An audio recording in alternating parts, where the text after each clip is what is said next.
Right, time to turn your speakers and devices up to 11 for the unexpected mockumentary following the reunion of one of the world's loudest and most punctual bands. Yes, Martin de Bergy, or his alter ego Rob Reiner, brings us his new film Spinal Tap 2: The End Continues, for which I couldn't be none more anxious. So, Linda, was this one written by the bass player? Does it do the dying bird? Is it a shit sandwich? Are we treading water in a sea of retarded sexuality and bad poetry? Is it a pretentious, ponderous collection of religious rock psalms prompting the question, what day did the Lord create Spinal Tap and couldn't he have rested on that day too? Or will the legend be forever carved into the living rock of Stonehenge? I've had a tumultuous relationship with Spinal Tap for many years. I love the movie. I loved We Are Spinal Tap. I think it's one of the best mockumentaries. Actually created the genre, if you think about it. And then Christopher Guest and people like that carried on, and Harry Shearer and Rob Reiner also carried on with that same vein throughout their careers. And I, I have so much respect for the people involved in it. My problem with the Spinal Tap isn't Spinal Tap itself. It's the men who've been quoting it to me throughout my whole life. And sometimes it gets a bit tiring. So, as I say, I have a weird relationship with it, but I absolutely love the original movie. I think it's one of the funniest things. And there is always going to be a problem or trepidation when you hear that something like that's getting a sequel and you think, why? Just leave it alone.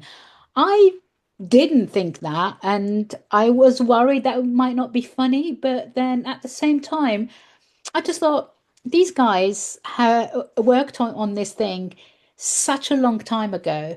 If they want to get together and do this again, for the fans of the original movie, why not? Let them do it. And I think I was right in thinking that because it's not this sequel sort of finds Spinal Tap many years later, 40 years later, obviously. And the band members, mostly God, Nigel and David are no longer on speaking terms. Hmm. There's been some beef between them, and we don't know why there's been some beef between them. And like we get to find out towards the end, but their original um, uh, manager or the guy who they've signed with many years ago has died, and the contract has been inherited by his daughter. And so she decides to get the band back together, and off they go to Louisiana, to New Orleans for their reunion show. And hilarity ensues when they get together, and there's a bickering and fighting and then playing and rehearsing. There are a couple of guest stars. I don't know if they are in the trailer. I haven't watched the trailer, so I don't even know if I can say who's in it. So I Well, probably a certain pardon? a certain Beatle is in the trailer. Yes, okay, well then he is. Yeah, Paul McCartney is in this, and also Elton John. So Hmm. first Elton John. Elton John playing it completely straight, which I admired so much. Same for Paul McCartney. And Paul McCartney is like more sort of like cheeky kind of performance of this. Chris Addison as the sort of shyster concert promoter, absolutely awful person, a man who can't understand music at all whatsoever. Kerry Godliman plays Hope Faith, the daughter of their old manager, Ian Faith, and all of the usual gags are there. Brilliant, so there's another sort of arrival of Stonehenge. This time, sort of a little bit more yeah, to the size that expected it to be. Um, I think the performances really what I found the best performances in this. Obviously, we love Christopher Guest and we love like the rest Harry Shearer and and the rest of the actors. And Rob Reiner is also brilliant in this. Back as Marty DiBergi, and the I think his performance feels a bit too knowing, but that's okay. And these guys are all like, as I say, 40 years older. I think the best performances here are genuinely by Chris Addison and Kerry Godliman, who Kerry Godliman is so good in this. Like genuinely, like I know she's a like a like stand-up comic, I believe. So I hadn't really seen her in too much, really, to be honest. And I thought she was so brilliant in this, and but she like genuinely I believed that she was the person that Chris Addison is a real shit in this, but Hmm. he's brilliant. Um, there is something about this movie that is so sweet, so touching. There are moments of like that are so touching about their reunion, about seeing these guys together 40 years later, that it almost makes you, even though the movie is not perfect, you you forgive it for not being perfect. There are some really good moments. There are some like really, really funny moments in it. There are like genuinely I laughed all the way through it.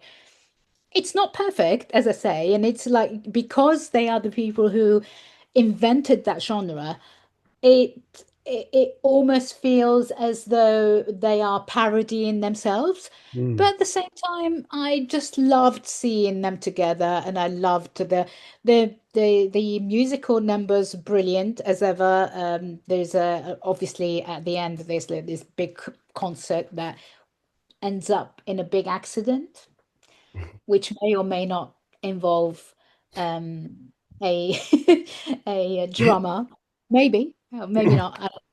Um, but like all in all, I did not hate it. I thought this was very sweet. I thought it was just lovely and uh, not what I was expecting. I thought it was going to be absolutely terrible.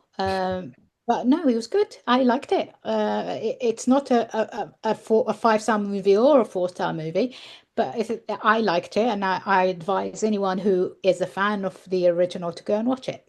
Fantastic. Well, that is a huge relief because yes, the I mean, I consider the original a perfect movie. I remember seeing it for the first time at college and not knowing anything about it. A friend put it on, and he was a huge muso and would always be, you know, bothering me with documentaries and things. So I was one of those people who did spend at least the first 20, 30 minutes thinking, is this real? Um, and then it's so well done. It really is sublime, that first one. It's hilarious throughout, but it's so genuine. It's completely straight. The music is completely convincing. Everything about it is perfect. I put it above the Ruttles, which I know a lot of people wouldn't do. So when I saw the announcement for this, I was, yeah, quite nervous because I've liked a lot of Christopher Guest stuff. Waiting for Guffman is superb, but a lot of his other stuff, like the dog show, the Best in Show and such. A Mighty Wind. Yeah, they haven't really done it Like for me as those. much. I'm a fan of those.